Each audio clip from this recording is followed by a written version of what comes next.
नमस्कार साथियों, आप देख रहे हैं मेरा YouTube channel law APO railway. APO के एग्ज़ाम की अगली कड़ी औद्योगिक विवाद अधिनियम 1947 उसके बारे में आज आप लोगों को बताऊंगा। यदि आप कार्मिक अधिकारी बनना चाहते हैं, इंडस्ट्रियल रिलेशन या यूनियन में शामिल होना चाहते हैं, यूनियन की गतिविधियों के बारे में जानना चाहते हैं, एक कार्मिक अधिकारी के नाते इन सब जानकारियाँ आपको चाहिए। उसके लिए मेरी सबसे अच्छी आपको यही सलाह है कि सबसे पहले आप औद्योगिक विवाद अधिनियम 1947 को अच्छी तरह से पढ़ लीजिए। यह आपके क्वेश्चन पेपर जिसे आप लोग ऑब्जेक्टिव भी इससे तैयार होगा। उसके अलावा आपके रोज़मर्रा जो काम हैं कार्मिक विभाग के इंडस्ट्रियल रिलेशन बनाने में, या आप एक कर्मचारी हैं, अधिकारी हैं, तो आपके क्या अधिकार हैं, क्या दायित्व हैं एक संस्थान में, उसके बारे में बहुत सारी जानकारी आपको इस एक्ट के माध्यम से मिल जाएगी। इंडस्ट्रियल डिस्प्यूटेड एक्ट बहुत सारे एक्ट को समाहित करता है, क्योंकि डिस्प्यूट कब होगा, जब किसी दूसरे नियम का या दूसरे एक्ट का उल्लंघन होगा तभी डिस्प्यूट होगा। जब आपको दूसरे नियम के बारे में जानकारी नहीं है, डिस्प्यूट के बारे में जानकारी नहीं है, तो आप किस तरह कहेंगे कि ये डिस्प्यूट है। कहने का मतलब यह है कि इंडस्ट्रियल डिस्प्यूटेड एक्ट के बारे में आप अच्छी तरह से अध्ययन करेंगे तो आपका trade union act, minimum wages act और पीएफ एक्ट, ये जितने सारे रूल्स और एक्ट हैं उस सबको समाहित करके आपको पढ़ना पड़ेगा, तभी आप इसके बारे में बहुत अच्छी जानकारी आपको मिल सकेगी। औद्योगिक विवाद अधिनियम जैसा ही नाम है कि किसी भी संस्थान में, इंडस्ट्रीज़ में जब कोई विवाद होता है, विवाद जैसे कि किसके किसके बीच में हो सकता है विवाद, श्रमिक और मालिक, इसे हम नियोक्ता कहते हैं।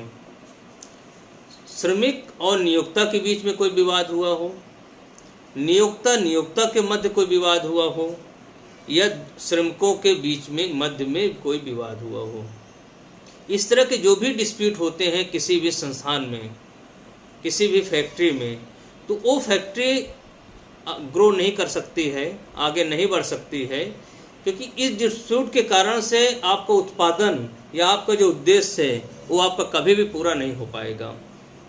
तो इसी के लिए इंडस्ट्रियल डिस्प्यूटेड एक्ट बनाया गया है कि आपकी जो भी समस्याएं हैं उस समस्याओं को किस तरह से निपटा जाए, किस तरह से हल किया जाए, वो सारी चीज़ों को, जितने भी आपके एक्ट हैं, कहाँ पर आप उल्लंघन होता है किस एक्ट का, तो उसके तहत आपको कौन से समाधान के लिए रास्ते दिए गए हैं, आपको कहाँ जाना है, और आप इसका उल्लंघन न करें इसलिए आपके भी पहले से ही आपके दायित्व फिक्स कर दिए हैं कि आपको हड़ताल करनी है तो आप हड़ताल के लिए निश्चित नोटिस आपको देना है। यदि हम तालाबंदी कर रहे हैं, नियोक्ता तालाबंदी कर रहा है, तो उसके लिए भी एक दायित्व दे दिया गया है कि आप किन किन शर्तों में तालाबंदी कर सकते हैं, किन किन शर्तों में छटनी कर सकते हैं, और यदि आप छटनी करते हैं तो कर्मचारी को ये तालाबंदी करते हो तो आपको तुरंत किसी एक्शन नहीं लेना है, उसको कुछ नोटिस पीरियड जारी करना है जिससे कर्मचारी अपने दूसरे रास्ते तैयार कर ले। उसके बच्चों की ये कंडीशन ना जाए कि बच्चे उसके अपने जो पढ़ाई लिखाई कर रहे हैं उनका डिस्प्यूट हो, कर्मचारी मतलब डिस्टर्ब हो।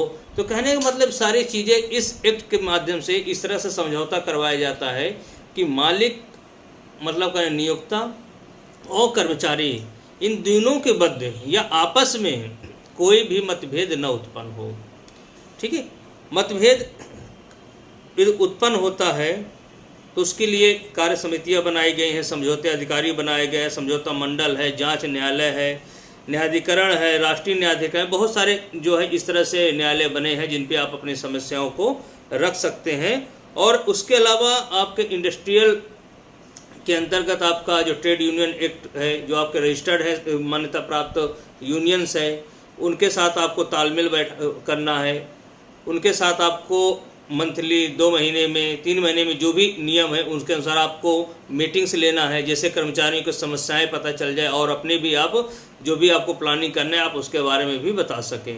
तो कहने का मतलब ये औद्योगिक विवाद नियम इसीलिए कहा गया है कि किसी भी संस्था को चलाने के लिए सही माहौल मिले, सही उसका उद्देश्य पूरा करने के लिए कोई भी प्रॉब्लम समस्याएं न हो, चाहे कर्मचारी नियोक्ता के मध्य में, या श्रमिक के मध्य में, या श्रमिक और नियोक्ता के मध्य में। लेकिन मुख्य रूप से जो टकराव होता है वो श्रमिक और नियोक्ता के मध्य में ही होता है ज़्यादातर।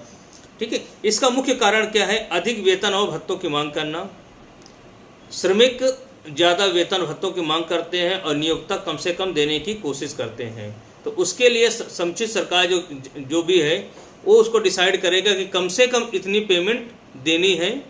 न्यूनतम मजदूरी अधिनियम जो है उसके अनुसार कम से कम आपको इतना वेतन देना है। यदि उससे कम दिया जाता है तो इनलीगल होगा और उनके खिलाफ अनुशासनात्मक कार्रवाई होगी नियोक्ता खिलाफ। या उससे ज़्यादा मांगते हैं तो सामूहिक समझौते से यूनियन अपने जो है ताकत के दम पे या उनकी आपसी समझौते के दम पे कार्य की प्रकृति के आधार पे वो ज़्यादा मांग करती है, लेकिन फिर भी ऐसा लगता है कि नियोक्ता ज़्यादा नहीं दे सकता है तो वहाँ पे टकराव की स्थिति उत्पन्न होती है।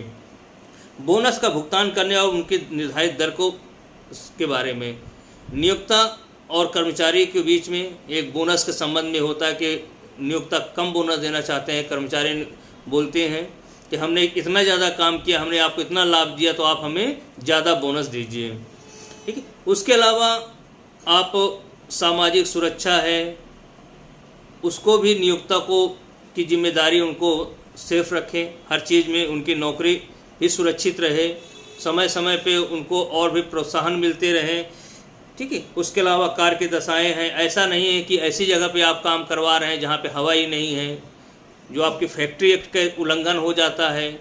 ये जो आपके कार्य की दशाएँ हैं, हवा, पानी, रोशनी, ये सारी चीज़ें नहीं होती तो उस कंडीशन में भी आपके श्रमिक और नियोक्ता के मध्य में विवाद उत्पन्न होता है और फिर ये मामला जो है कोर्ट में भी चले जाते हैं। या सबसे पहले समझौते करने की कोशिश की जाती है, समझौते के तहत ये सारी चीज़ें सही हो जाती हैं तो फिर आगे जाने की ज़रूरत नहीं है। इसीलिए इनके बीच बीच में पीएनएम या अन्य इस तरह से मीटिंगें कराई जाती रहती हैं। कैंटीन की, उसके अलावा आवास सुविधा, ये इस तरह से जो भी सरकारी नीतियाँ, उनके काम के घंटे और जिस तरह की जो भी इस तरह के डिस्प्यूटेड होते हैं वो सारे मुद्दे सबसे पहले कोशिश की जाती है आपसे समझौते के तहत उनको सॉल्व करवा लिया जाए। ठीक, इसीलिए बीच बीच में मैंने बोला आपसे मीटिंग होती रहती है। औद्योगिक विवादों का न्याय संगत, उचित, शांतिपूर्ण ढंग से निपटारा करने के लिए एक मशीनरी तैयार की जाती है जिसे नॉर्मल हम लोग रेलवे में पीएनएम के तहत भी करते हैं। उसके अलावा यूनियन के साथ अनौपचारिक वार्ताएं भी होती हैं, उससे जो है सारी चीज़ें हमारी हो जाती है। गैर कानूनी हड़तालें और तालाबंदी रोकना, यूनियन कोई भी हड़ताल करती है तो पहले नोटिस देती है और सबसे पहले तो आप अपनी समस्याएं यूनियन बताती है कि हमारी ये समस्याएं हैं, इस पे ध्यान देना है, अदरवाइज हम जो है हड़ताल के लिए आगे जो है कार्रवाई करेंगे। हड़ताल यूनियन मतलब श्रमिकों की एक ऐसी शक्ति है जिससे कि वो नियोक्ता से अपना काम करवाने के लिए वो प्रेशर देते हैं। वो सामूहिक एक तरह से सौदेबाजी का एक रूप है कि आप हमारा काम करिए नहीं तो हम आपका काम रोक देंगे। इससे नियोक्ता को नुकसान होता है, नियोक्ता के जो उद्देश्य होते हैं उसका उत्पादन लक्ष्य होता है वो पूरा नहीं हो पाता है और यही हड़ताल जो है श्रमिकों के लिए आगे बढ़ाने का रास्ता भी बढ़ाती है। और जस्ट इसके अपोजिट तालाबंदी है। यदि श्रमिक और नियोक्ता के मध्य आपसी समझौता नहीं हो पाता है और नियोक्ता एक बाध्य हो जाता है कि उस फैक्ट्री को या उस संस्थान को आगे बढ़ाने के लिए, तो उसको मजबूरी में फिर तालाबंदी करनी पड़ती है, मतलब संस्थान को बंद करना पड़ता है। तो इसके लिए यही कहा गया है कि तालाबंदी के लिए आपको नोटिस देना है, क्या क्या समस्याएं हैं, श्रमिकों को भी बतानी है कि हम इस कंडीशन में जो समुचित सरकार है, सरकार को भी सूचित करना है कि हमारे पास ऐसी दशाएं हैं, हम वेतन नहीं दे सकते, आप कितने ज़्यादा, आप जितनी डिमांड कर रहे हैं हमारा इतना नुकसान हो रहा है। यदि आप ज़्यादा प्रेशर देंगे, ज़्यादा वेतन मांगेंगे तो हम जो है हमारी ये दशा नहीं है संस्थान की, हम आपको ज़्यादा वेतन दे सकें, इस कंडीशन में हम ये संस्थान बंद करेंगे। तो ये सारी चीज़ें हैं इस अधिनियम का कि किसी भी तरह से कोई ऐसी दिक्कत ना हो कि संस्थान बंद हो गया तो जो श्रमिक हैं उनके परिवारों का क्या होगा। उसके लिए एक समुचित समय पीरियड दिया जाता है कि आपको उसके तहत आपको निपटारा करवाना है। यदि कर्मचारी गलत आचरण करते हैं तो उसके तहत नियोक्ता उनके खिलाफ कार्रवाई करेंगे। यदि कर्मचारियों को जानबूझ के नियोक्ता या मालिक द्वारा हटा दिया जाता है, उनके खिलाफ कार्रवाई की जाती है, तो उस के खिलाफ इस तरह की कार्रवाई न हो, एक नियम तर्क संगत हो, उसको भी कंट्रोल करना है इस औद्योगिक विवाद अधिनियम के तहत।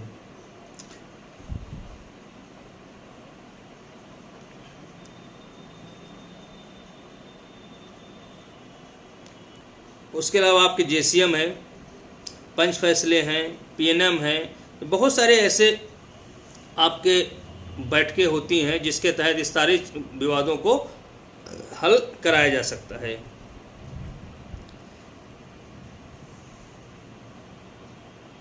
कुछ ऐसी चीज़ें होती हैं इसके संबंध में औद्योगिक विवाद अधिनियम में जो है कह दिया गया है कि मान लीजिए एक नियोक्ता है और कर्मचारियों ने एक अपना यूनियन बना रखा है। नियोक्ता उसको इस तरह से प्रेशर करते हैं कि आप कोई भी अपना संघ नहीं बना सकते हैं, ठीक है, आप इसमें भाग नहीं ले सकते हैं, जो कि कानूनी हड़ताल है उसमें आप भाग नहीं ले सकते हैं। आपको मतलब कर्मचारियों की इस प्रकार से प्रेशर किया जाए कि कर्मचारी काम ही न कर सके, कर्मचारी हमेशा जो है प्रशासन या नियोक्ता के कहने के अनुसार ही पूरी तरह से काम कर सकें। वो इस अधिनियम में एक प्रावधान किया गया कि इस तरह से कोई भी नियोक्ता इस तरह का प्रेशर नहीं दे सकते हैं, नियोक्ता इस तरह का कोई भी एक्शन नहीं ले सकते हैं। जो लीगल अधिकार दिए गए हैं कर्मचारियों को और जो लीगल अधिकार नियोक्ता को दिए गए हैं उनके अनुसार दोनों की एक सीमाएं हैं, उसी सीमाओं पर रह के काम करना है। यदि इस तरह से नहीं होता है तो फिर उस इंडस्ट्रीज़ को चलाना संभव नहीं है। इसीलिए इस नियम या एक्ट में ये बहुत सारी चीज़ें स्पष्ट लिखित में कह दी गई हैं कि आपको इस तरह का काम नहीं करना है।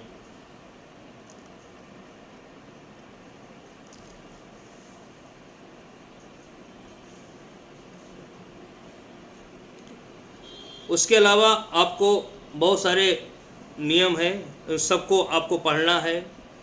कुछ चीज़ें ऐसी हैं कि आप नियोक्ता कोई भी बदलाव करना चाहते हैं तो उनको नोटिस में देना पड़ेगा और उनको सूचना भी देनी पड़ेगी, नोटिस चिपका करना पड़ेगा, समुचित सरकार को सूचना देनी पड़ेगी। ये सारी चीज़ें हैं, जिम्मेदारी है नियोक्ता की। कोई भी परिवर्तन हो उसके बारे में चौथी अनुसूची है इसकी, सेवा की वे शर्तें जिन्हें बदलने के लिए सूचना दी जानी है। मजदूरी जिसके अंदर संविधायक कालावधि ढंग से आता है, प्रतिकारात्मक अनुभत्ते, काम के घंटे और विश्राम अंतराल, मजदूरी सहित छुट्टी और अवकाश, ये बहुत सारी ऐसी चीज़ें हैं जिसके तहत नियोक्ता की जिम्मेदारी है वो श्रमिक संघों को बताए और उनको विश्वास में ले। लेकिन यदि कोई भारत सरकार गजट या उत्तर प्रदेश जो भी सरकार के गजट में एक प्रकाशित हो जाता है तो इसका मतलब वो सबको प्रकाशित कर दिया गया है। समुचित सरकार ने उस संबंध में विधानमंडल या संसद में उसको पारित करवा लिया है, तो इसका मतलब ये हुआ कि वो सारी जगह प्रकाशित हो चुकी है, नोटिस हो चुकी है। तो उस कंडीशन में ये सब नहीं करने की ज़रूरत है। तो दोनों के मध्य में ये सारी चीज़ें हैं। पाँचवीं अनुसूची है इसी एक्ट की, उसमें नियोजकों और नियोजकों के व्यवहार संघों की ओर से अनुचित श्रम व्यवहार जो है वो और कर्मचारियों के मध्य, दोनों के मध्य के कैसे कैसे व्यवहार होने चाहिए जिससे वो हो, मतलब आपसी तालमेल बना रहे। इसमें स्पष्ट लिखा हुआ है, बहुत सारी चीज़ें हैं आपको समझनी है। ये जब दोनों इस अनुसूची के तहत अनुचित श्रम व्यवहार होता है और इनका उल्लंघन होता है तभी टकराव की स्थिति सबसे ज़्यादा उत्पन्न हो जाती है। यदि किसी कर्मकार मतलब कहने का श्रमिक किसी व्यवसाय संघ में शामिल होंगे तो उन्हें सेवा मुक्त या प्रज्वलित करने की धमकी दी जाएगी। मान लीजिए नियोक्ता की तरफ से बोला गया कि यदि आप इस श्रम संघ में शामिल हो जाएंगे तो हम आपको नौकरी से निकाल देंगे, ठीक है। यदि आप इसमें यहाँ पे हड़ताल में जाएंगे हम आपको नौकरी से निकाल देंगे, आप इस यूनियन को सपोर्ट करेंगे हम नौकरी से निकाल देंगे, धमकाएंगे, टॉर्चर करेंगे। तो मतलब कहने नियोक्ता एक जानबूझ के किसी यूनियन को बढ़ावा दे रहे या जो मान्यता प्राप्त यूनियन नहीं है उस यूनियन को इस तरह से बढ़ावा दे कि मान्यता प्राप्त यूनियन का जो है कोई अस्तित्व ही न रहे, उनका अस्तित्व कम हो जाए। कोई इस तरह से कि जब भी मान्यता प्राप्त यूनियन कोई ऐसा मुद्दा उठाती है और उसको प्रेशर से काम करवाने के लिए, लेकिन उसके पहले ही वो सारी चीज़ें यूनियन को न बता के तुरंत जो है प्रशासन या नियोक्ता उसको पहले से ही लागू कर देता है, जिससे कि यूनियन का अस्तित्व खतरे में आ जाए। तो ये सारी चीज़ें नहीं करनी है इस एक्ट में। इसीलिए अनुचित श्रम व्यवहार के बारे में, नियोक्ता को कैसे करना है उसके बारे में बताया गया है। ठीक है, किसी कर्मचारी की श्रेष्ठता उसके व्यवसायिक संघ से संबंधित क्रियाकलापों पर, मतलब कोई कर्मचारी ऐसा है जो कि दूसरे यूनियन से तालमेल रखता है और उसका उनके साथ मतलब इस तरह से इनलीगल समझौता है कि आप मतलब नियोक्ता और दूसरे यूनियन के संबंध कि आप हमें सपोर्ट करिए, हम आपको इस सपोर्ट करेंगे, इनलीगल। तो उस कंडीशन में कर्मचारी दूसरे यूनियन को सपोर्ट करता है और तो प्रशासन उनको जो है उनकी सीनियरिटी में या अन्य कुछ भी इस तरह से नुकसान पहुंचाता है, वो सारी चीज़ें इस एक्ट के तहत इनलीगल है, वो सारी चीज़ नहीं कर सकते हैं। और किसी दूसरे संघ में आप जाने को आपको प्रोत्साहन दिया जाता है, ये सब नहीं करना है। उसी तरह से कर्मचारियों के लिए भी बोला गया है कि कर्मचारी भी यदि अवैध समझी जा रही हड़ताल, कोई ऐसी हड़ताल जो कि अवैध मानी गई, नियोक्ता द्वारा घोषित की, समुचित सरकार द्वारा अवैध घोषित की गई है, और फिर भी श्रम संघ या कर्मचारी उसको बढ़ावा दे रहे हैं, तो वो अवैध है और इससे टकराव की स्थिति उत्पन्न होगी और ये सब चीज़ें नहीं करनी है। मान्यता प्राप्त संघ संगठन नियोजक साथ सद्भावनापूर्ण सामूहिक सौदेबाजी के रूप में इनकार करना। कोई दोनों आपस में तालमेल करना चाहते हैं कि आप भी कुछ कदम बढ़िए, हम भी आप कुछ कदम बढ़े, लेकिन फिर भी श्रम संघ इस तरह से कोई भी आगे बातचीत करने के लिए नहीं आते हैं। सिर्फ हड़ताल की धमकी दी जाती है, काम बंद करने की धमकी दी जाती है और सारे विवाद उत्पन्न करते हैं। तो वो सारी चीज़ें नहीं करनी है, ये अनुचित श्रम व्यवहार के अंतर्गत आएगा। तो कहने का मतलब जगह जगह प्रदर्शन करना है, प्रबंध की बातें नहीं सुननी है। तो कहने का मतलब यह है औद्योगिक विवाद अधिनियम एक श्रम संघ या श्रम कानूनों के तहत सबसे महत्वपूर्ण एक्ट है। इस एक्ट को आप लोग अच्छी तरह से पढ़िए, जिससे बहुत सारे एक्ट जुड़े हुए हैं। ठीक है, यदि उसके अलावा भी कोई नहीं समझ में आता, आप मूल एक्ट को पढ़िए, उसका विकिपीडिया है, विकिपीडिया में आप पढ़िए। और भी ज़्यादा जानकारी है तो यूनियंस हड़ताल की धमकी जो देती हैं, लिखित में नोटिस जिसे बोलते हैं, धमकी मतलब नोटिस, और नोटिस देने के बाद फिर क्या कार्रवाई होती है, क्यों नोटिस इतने पहले दिया जाता है, वो सारी चीज़ों का आप अध्ययन करिए, तब आपको समझ में आएगा कि ये जो एक्ट है, इस एक्ट के तहत ही वो कार्रवाई करते हैं यूनियन। मतलब ऐसा नहीं कि आज हमने बोला कि हड़ताल है तो और कल हड़ताल कर दिया, ऐसा नहीं कर सकते हैं। इस नियम के अंतर्गत कुछ बाधाएँ हैं कि आपको कब हड़ताल करनी है, आपको नोटिस पीरियड कितना देना है, आप उसके बाद यदि कोई समझौता हो रहा है, आपस में कोई प्रकरण जो है न्यायालय में चल रहा है, तो आप उस कंडीशन में हड़ताल नहीं कर सकते हैं। ये बहुत सारी चीज़ें इस एक्ट में दी गई हैं, आप इसका अध्ययन करिए, जिससे कि आपको इस एक्ट के बारे में और श्रम संघों के बारे में और जो है कर्मचारी और नियोक्ता के मध्य जो तालमेल है उसके बारे में बहुत सारी चीज़ जानकारी आपको मिल जाएगी। धन्यवाद।